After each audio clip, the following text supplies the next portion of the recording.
Welcome to the No Quit Living podcast. Our primary objective is to motivate and inspire our listeners to never quit. The reality of life is simple. We all fall. We all fail. At times, we get knocked down. The question is, do we get back up? Are we stronger? Are we better prepared to attain the maximum of our potential? Thank you for joining our No Quit tribe. As you go for your greatness today, never quit. And remember, we rise by lifting others up. Welcome to episode number 483 of the No Quit Living podcast. I'm your host, Christopher J. Worth, and today's theme of the day is Persistency Always Wins. Our quote of the day comes to us from Aisha Tyler. Success is not the absence of failure, it's the persistence through failure.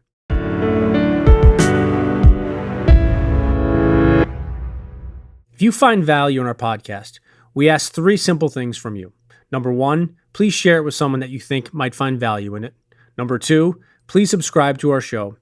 And number three, please leave us a review wherever you are listening to this podcast.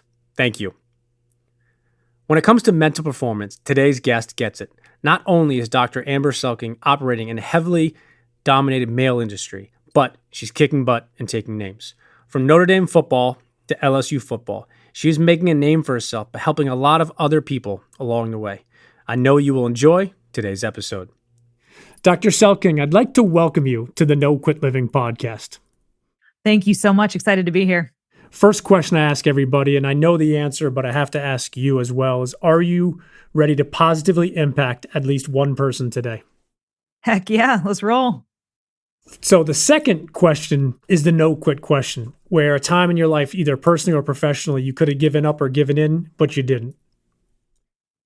Yeah, it's a great question. And I paused there for a second because I have a lot of those opportunities in life. I feel like, one of my life mantras is persistence always wins. And from examples of, I lost my soccer career at Notre Dame due to injury and, felt called to stay at Notre Dame. And so I had no idea what that meant if I was not being an athlete anymore. But thankfully made that choice as an 18-year-old or 19-year-old, and got to experience staying at Notre Dame and getting a great business education and leading Notre Dame Christian athletes in our athletic department there, which ultimately catalyzed my future career in applied sports psychology. I didn't know that. I went and worked in corporate America and realized that my heart was still in athletics and then found sports psych. So, that decision to not quit and to stay at Notre Dame and to just pursue despite the ambiguity ultimately led to,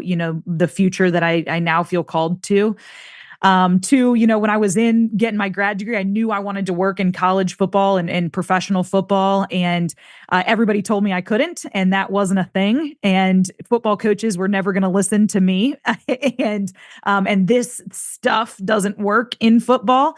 And so the patience and persistence to stay on it. I worked for Notre Dame football for Coach Kelly for 5 years, and now I'm with him down at LSU. But the funny story is I sent Coach Kelly's strength coach information on applied sports psychology for 5 years before I finally got an actual meeting with him to talk through this stuff and what it is and how it works. And so, and then, finally, when there was a transition to go from Notre Dame to LSU, there was sort of a couple month period that was really ambiguous. My family tried to sort things out. In the process, I actually launched my book and had a miscarriage on the same day in the midst of, this sort of professional ambiguous situation. And so those moments where you experience the highs and lows of life and they collide literally in the same day, there's choices that you have to make to persevere and to not quit and to see, that season manifest again now into being able to serve these guys and staff down in Louisiana. And we now have a beautiful 9-month baby girl who's happy and healthy and strong. And so that's not quitting is sort of a thread and a theme in my life. And I think that when we can do that, persistence always wins. Well, I've seen a couple pictures on your social media, so congrats on the little one. And also, I did not know about both those things happening at the same time. So, sending my thoughts to you in that space. But I want to take a step back because I don't want to gloss over something you said, because in today's day and age of everybody posting their highlights on social media, I want our listeners to hear what Dr. Selking said about sending information for 5 years. And yes, if somebody were to look at you now at LSU and prior at Notre Dame, they would say, "Oh, wow, she's lucky," or "It's because she went there." And yes, I'm sure there's a lot of luck in many things in life, but someone listening, 5 years, she didn't say, "Hey, I spent 5 minutes finding a phone number and then I made one call." It's 5 years. So have to just ask a follow-up question for our listeners out there. Maybe somebody's thinking about giving up. Maybe someone's thinking about, "Oh, this is not for me." If you have any advice to stick it out, especially that it took you 5 years to get to where you are today. Yeah, I mean, the reality of it is we always think that we're ready. 5 years when I first started sending him stuff, I would have been like, "Call me now, I'm ready to roll." But man, the maturation that happened in those 5 years of me, and my readiness for it was critical. And I'll say it took 5 years to get the meeting, and then it took a full other year of really staying consistent, following up with him to get the opportunity to actually then do the work. So 6 years in total. And, I think that one of the things that we forget a lot when we're on this journey of trying to do what we feel called to do is that you have to be ready, but so do everybody else that you're going to interact with. And the system has to be ready for what you have to do and to offer as well. And so, I think my other area of persistence is my husband, right? Like I thought I was going to be married way earlier than 29 years old, but I didn't meet that boy till 28, right? And so and it happened pretty quickly. But then I think about like what my life had to be like, what his life had to be like, what all of our experiences needed to be in order to be ready for one another, because we're both, high charging, driven people that needed to do a lot of stuff and get our lives in the right space to be ready for each other. And so I think that that's, learning that personally and professionally now, whenever things aren't happening as fast as I think they should, which is, tomorrow, I remind myself, like, listen, I have to be ready, but also everyone else and the system has to be ready for this so that it works. And if you're patient enough in that process, when all those things collide, greatness can really happen and you can like flow,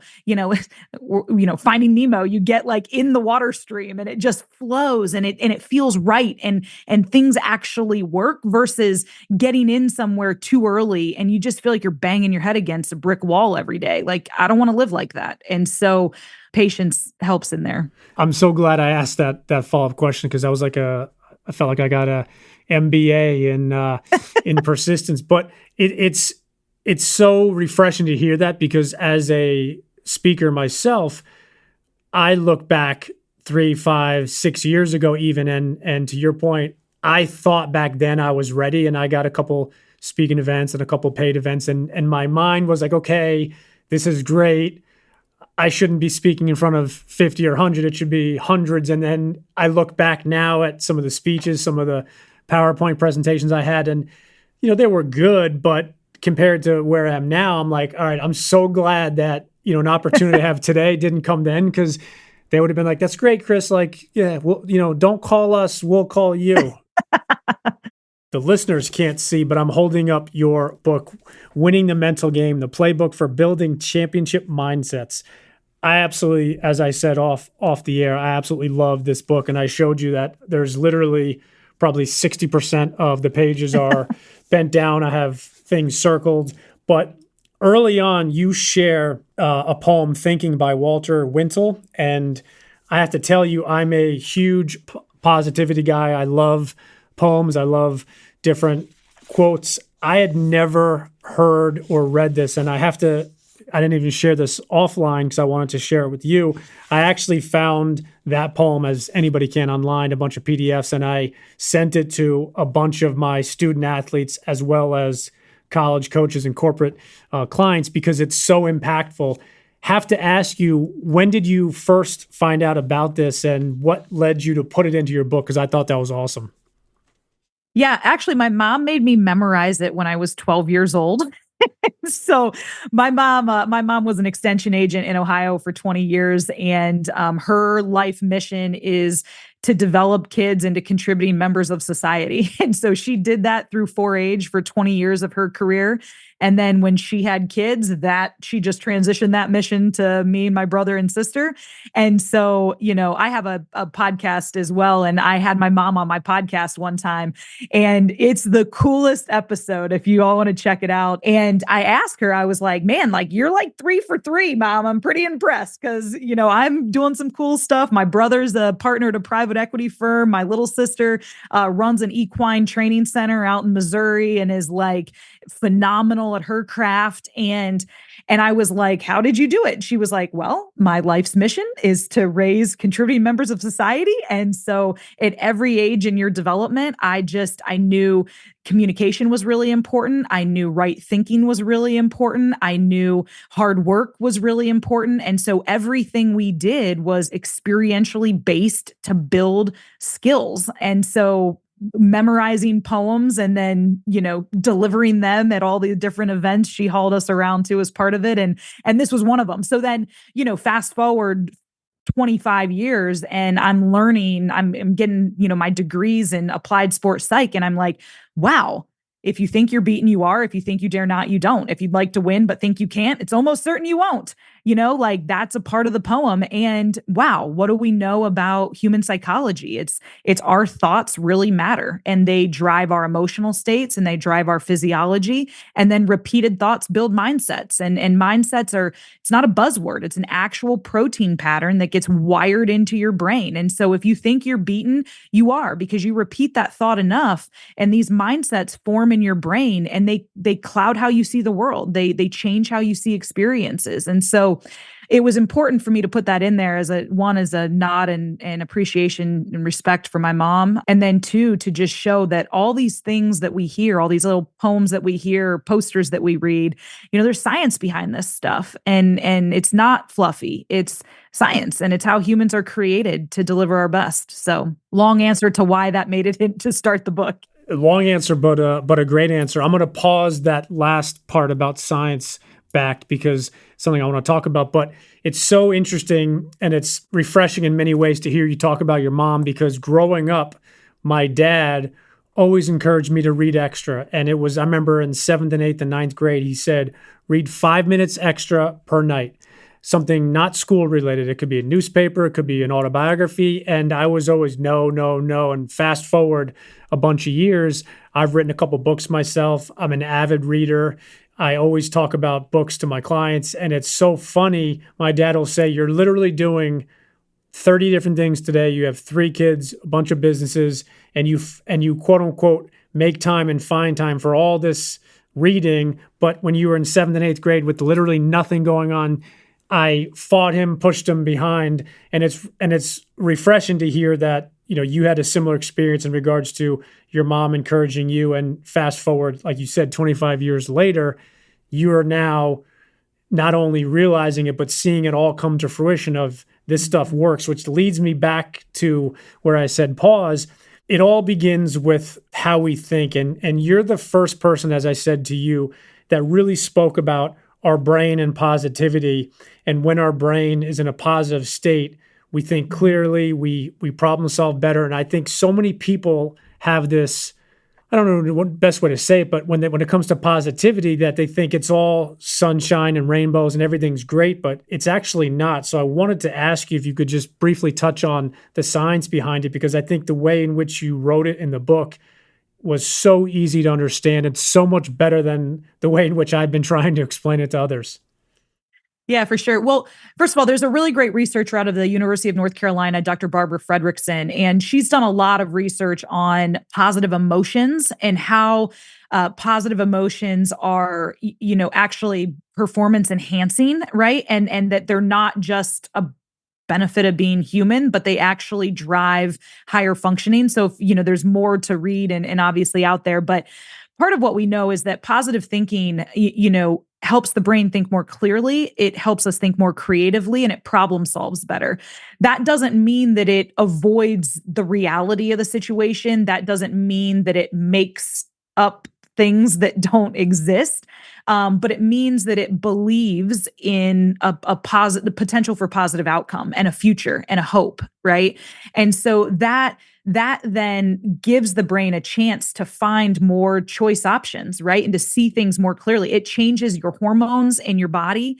And so those things are really critical. And so, one of the things when Coach Kelly and I first started working together, he understood this and he saw it when he was, just through years of coaching with players. But it also changed his communication style on the sidelines when he understood that, when I really get on a kid, for coming out off the field and making mistakes, that's not helping them go out the next drive and execute the way that we need them to. And so we talk a lot about having a positive coaching environment, but positive coaching means we're demanding, but not demeaning.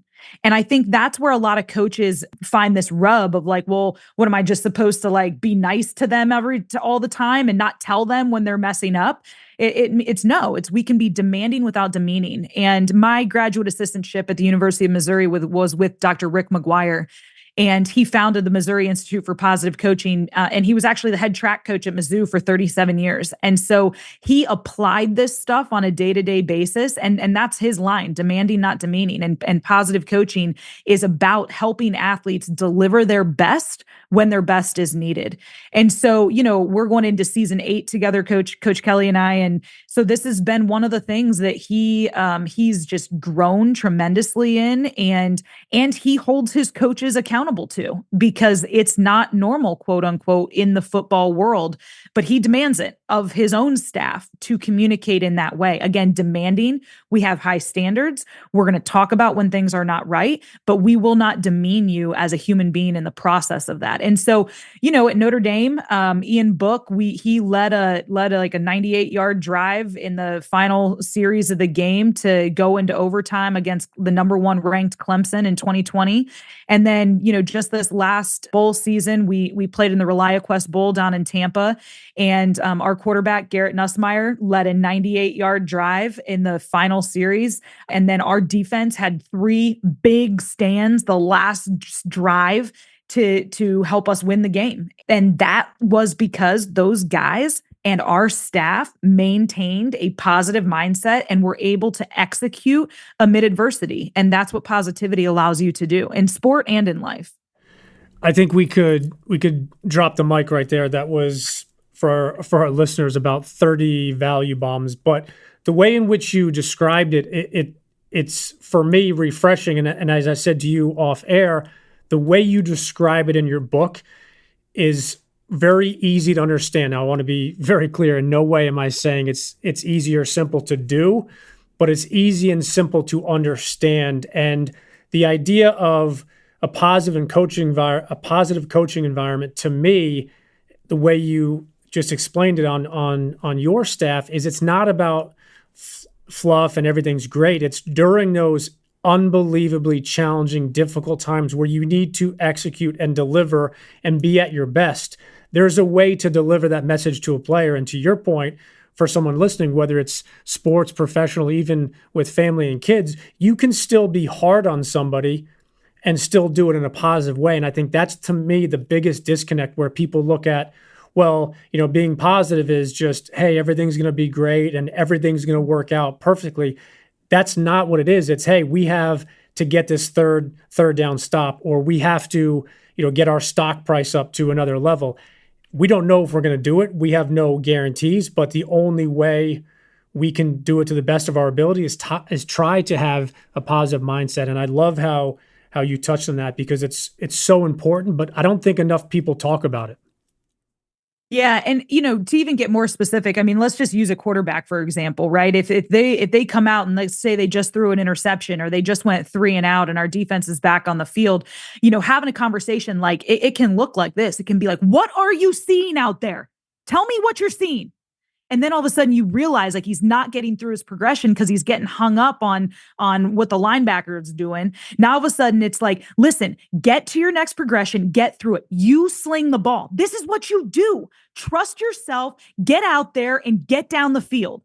Like, that's intense, but it speaks into his identity of, and so now when he goes to the sideline, he's not thinking, oh God, I suck, which, because I've heard, before, how the hell are you even playing football in college? Get your effing, head out of your and get out there and sling the ball. And then he's going back to the sideline thinking, how am I even playing college football? Like, okay, I gotta be better versus like, yeah, I sling the ball. This is what I do. Trust yourself. And again, what we know is that our thoughts affect our emotions.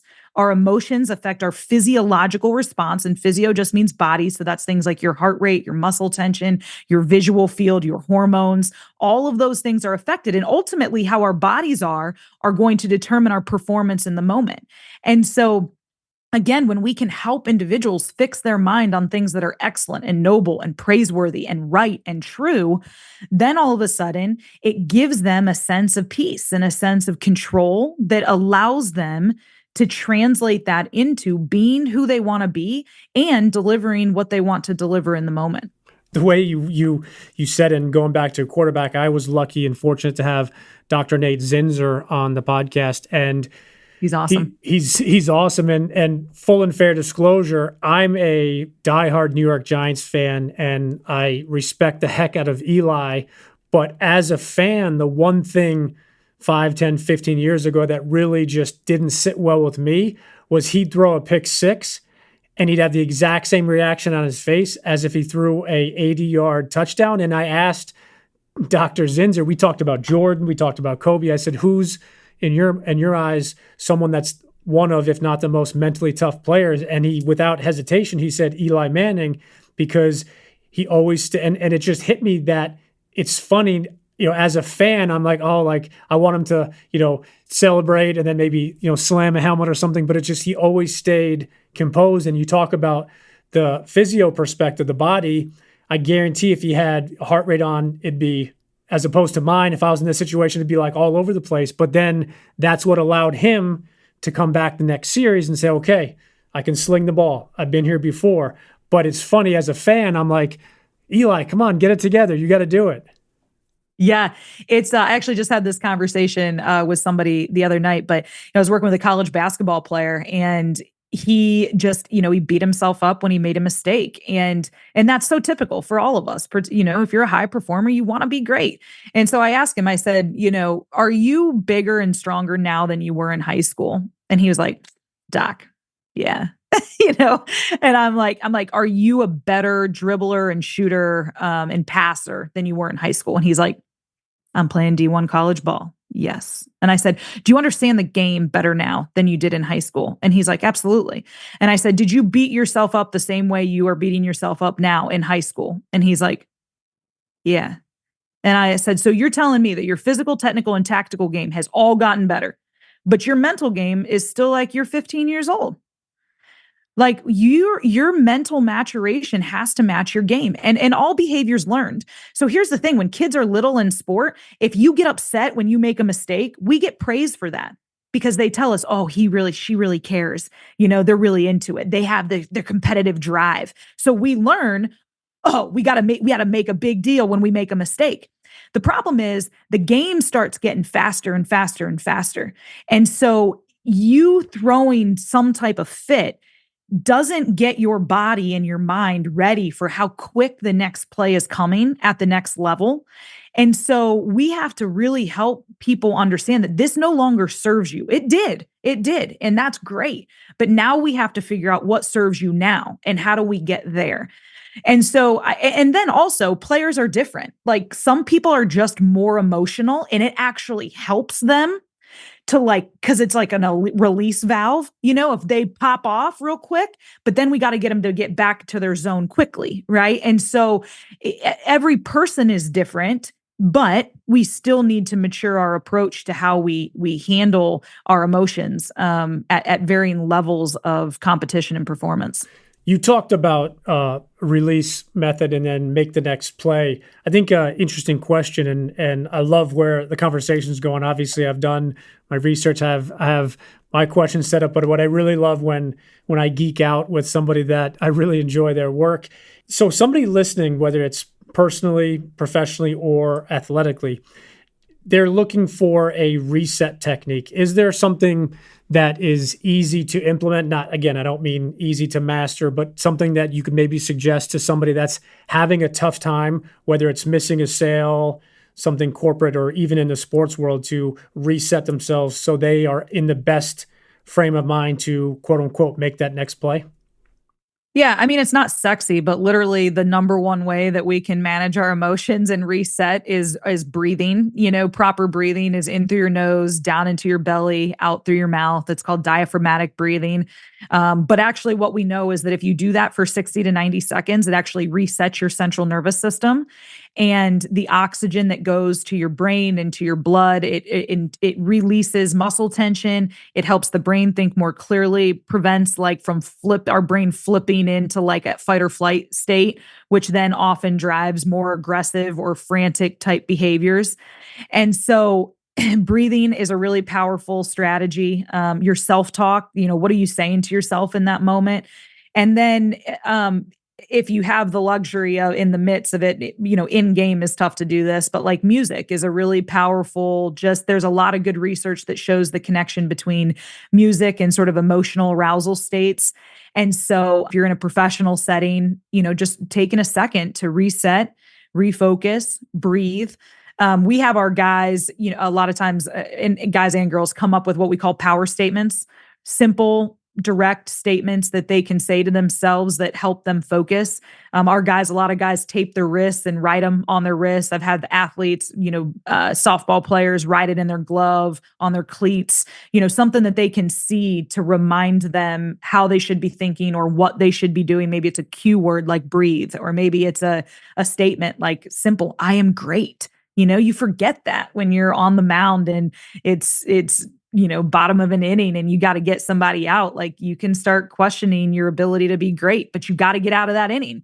And so just that simple reminder, those are some strategies that I think help people reset. I'm so glad you mentioned the power statements, because it was actually one of my questions that I was going to ask. I teach and coach the idea of confidence statements, which I think are very similar. But going back to missing the boat with positivity, I think people also miss the boat when it comes to affirmations or power statements or confidence statements, because they think of, and I don't know if you remember the old Saturday Night Live, I'm great, I'm wonderful. And I always tell people, and people always laugh, and especially when I'm coaching, whether it's professionally or athletically, I'll ask what they've done, trying to ascertain, different strategies. But so many times, and I'd love to get your 2 cents on this, if I bring up the idea or the word affirmations, like 5 out of 10 times people kind of roll their eyes and be like, oh, like, and I'm like, why are you rolling your eyes? And it's like, I've tried that. And I'm like, what have you tried? Like writing something that you don't believe doesn't really stand strong, and just saying in the mirror. I was like, that's not affirmations. I was like, that's you trying to trick yourself. So tough question to put you on the spot, but maybe somebody listening to this has thought about or tried affirmations or power statements. Is there something that you recommend a little bit differently from your experience?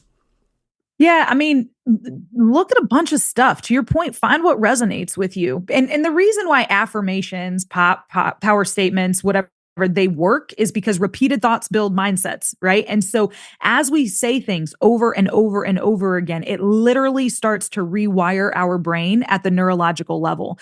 So if you grew up and you weren't good at math, you've probably told yourself, I'm not good with numbers, right? And it's like, it's like this built-in joke with yourself.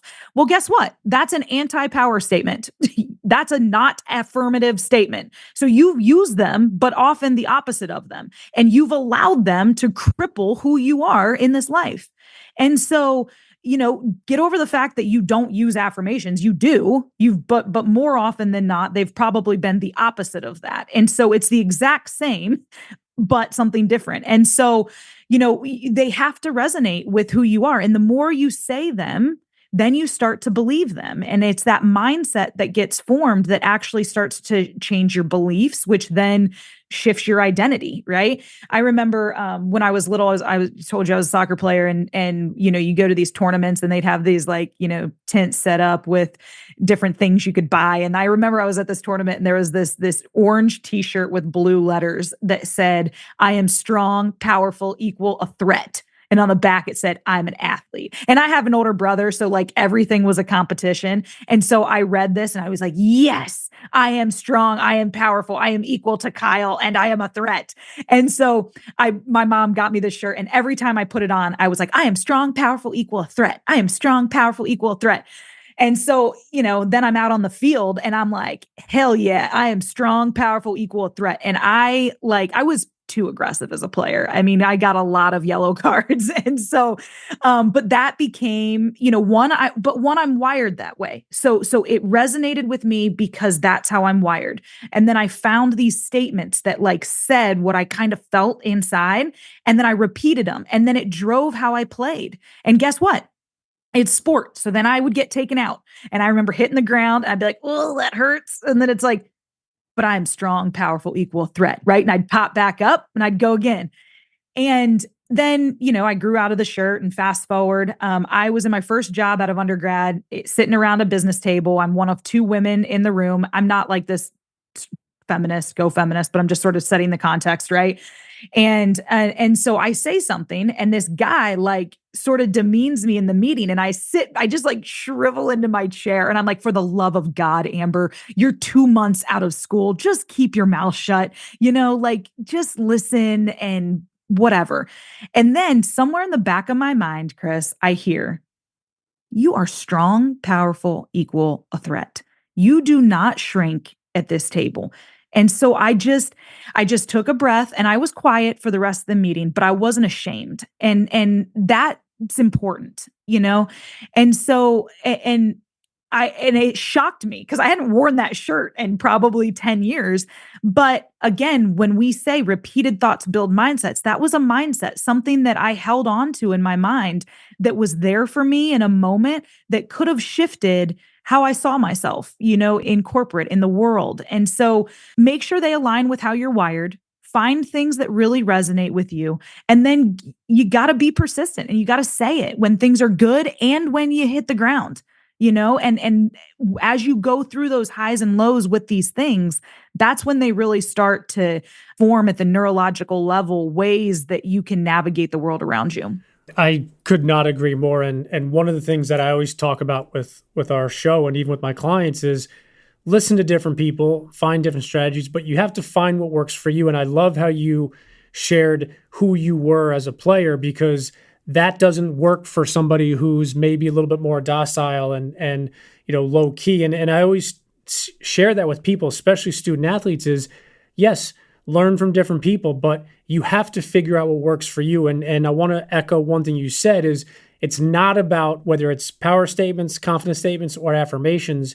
It's not only when things are not going well, because then you tie it to that negative action or that really difficult circumstance. You have to do it when things are going well, when things are neutral, but also when things aren't. And it goes back to something that obviously you know all about, and especially it's in your book a lot, it's consistency.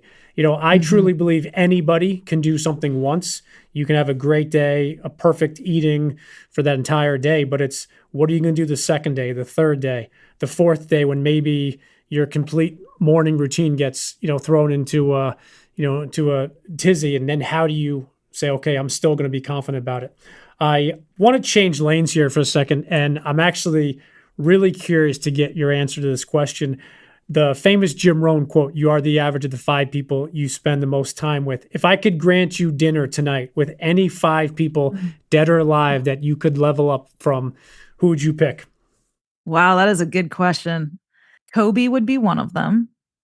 Mother Teresa would be one of them. Winston Churchill would be one of them. Jesus, obviously, that should have been my number one. I feel like I talk to him every day though, but if I could really sit down with him, that'd be really awesome. Jesus, come on into this table too, because that'd be the best. And my grandpa. I love that question from from a couple of reasons. And selfishly, I ask it just because I think it's a cool way to tie the guest with the listeners of, oh, that's an interesting person. But the selfish side is, all right, you're somebody that I look up to. You're somebody that, I loved your book. And I'm like, all right, who do you want to have? And to me, the first one you shared, Kobe, he's on my list. Jordan's Mhm. also on my list. But the thing that I always find so interesting about Kobe is his curiosity, and it wasn't Mhm. just as a basketball player. It became as a father, as a husband, in TV and script writing and all these things. And I think, to me, it's always super interesting to ask that question, because you kind of get that peek into somebody. Like, all right, you can have anybody dead or alive. Like, all right, who is it? And there's no right or wrong answer, obviously.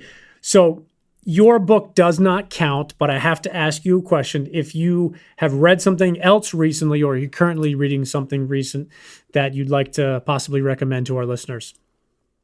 Oh man, there's a lot of good books out there. Um, can I give a short list? Yeah. So my favorite author is Erwin McManus. He's a pastor out in California, but he's just aggressive and intense, and I love just his writing style. And anything written by him gets me jacked up and reset on life. One of my classics favorites is Wide Awake. It's one of his earlier books. So that one's phenomenal. Brain Rules is a really interesting book that just gives sort of some rules of structure of how the brain works. So I think from a cognitive perspective, that's good. There's a book called 7 Days in Utopia. It's also called Golf's Sacred Journey, and it's a story-based form written by a really good sports psychologist. That sort of it's really phenomenal sports psych. Applied sports psych principles are woven in, but it's in story form of this young golfer who sort of lost his game and kind of his identity, and this old guy at this course sort of brings him back through these sports psych principles. So those are some of the ones that I would recommend off the top of my head. Fun question we've been asking of late is there anybody, or are there one or two people that you follow on social media that put out really positive, inspiring stuff that maybe you would like to introduce or potentially reintroduce to our listeners? Yeah, good question. Justin Sua is a really good professional, and he's got really engaging stuff. Dr. Nicole Detling, her organization is called Headstrong. She puts out some good content, and her group does really good work. And then Zach Brandon, he's a mental performance coach for the Arizona Diamondbacks. And he's one of the best that I've seen of promoting the field of applied sports psychology and other people in the field. So he's a good one to follow, because you get a lot of he posts stuff almost every day of professional athletes talking about the mental game and mindset. And then he also shares the work and of all these other sports psych professionals. So I love following his content on LinkedIn and beyond for that reason. And selfish question, but for our listeners that want to connect with you, follow you, find out about more about you, but also your podcast as well, if you could please share that as well. Yeah. So you referenced, we have the book, Winning the Mental Game, the playbook for building championship mindsets. It's literally a playbook that walks readers through how their brain works, how it impacts how they show up. And at the end of every chapter, there's mindset training, things that they can do to actually build this stuff in their brain. And then my husband's brilliant idea, there's 46 QR codes throughout the book that you can sort of scan and take you to different articles, podcasts, images, etc. So there's that. My podcast is called Building Championship Mindsets. We are about to launch season 14, which has been a labor of love for all these years. I haven't had the bandwidth to actually find sponsors for my podcast. So I'm just putting this out there, but I get these most amazing emails and tweets of people that are applying it around the world in so many different ways that I just can't stop. So until I find time to get a sponsor, we're just putting it out there. But there's a lot of really good free content, obviously, through the podcast. And then my website is selkingperformance.com. So you can access all of that stuff there. We're on Twitter, Instagram, TikTok at Champ Mindsets. That's mindsets with an S. And would love to, we're on Team Followback. So if you hit us up, we'd love to engage with you there. Team Follow Back. I love that. I think so many people don't do that enough. And then last question I have for you, same question I ask everybody, is if you have any parting words you'd like to leave with our listeners. Your thoughts matter.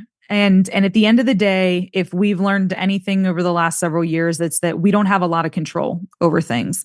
But the number one thing that drives our ability to show up and be who we want to be in this world and accomplish what we want to accomplish is in our control, because it's our thoughts and we get to choose our thoughts. Remember that.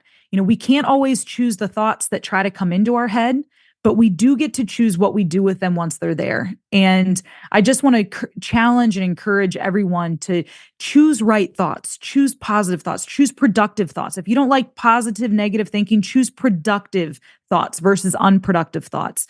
And little by little, as you make the choice to choose thoughts that align with who you are and what you're trying to do in the world, it will start to rewire you to again, be that person. And it's not anyone else's fault. It's not anyone else's responsibility. It's yours, it's mine, and we can do that. And the world needs that now more than ever. They need people, the world needs people that are courageous, are confident, are grounded in who they are, and that have that sense of control over their world. And that starts with our thought life.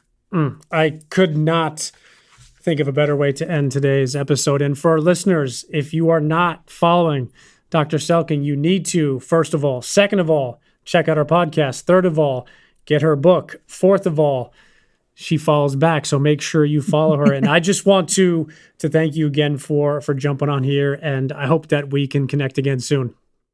Thank you so much for having me. Thanks for the work that you're doing in the world. It's important, it matters, and it's been an honor and a blessing to be here with you. So thank you.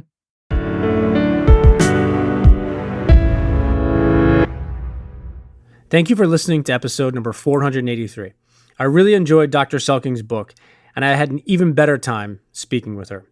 I hope you took as much from today's episode as I did. One thing that really stood out to me was the fact that it took her 5 years of consistent effort in reaching out to Notre Dame football before she got her opportunity. To conclude today's episode, I would like to echo something that Dr. Selking said. Our thoughts do matter, and the number one thing that drives us are our thoughts. My challenge to you today is very simple.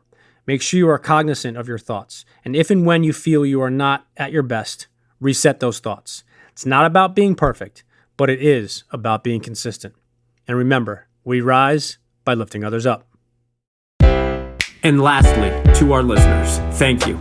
We truly appreciate your time, and we hope our episodes inspire you to keep on attacking life and never giving up. To quote Dr. Norman Vincent Peale, it's always too early to quit.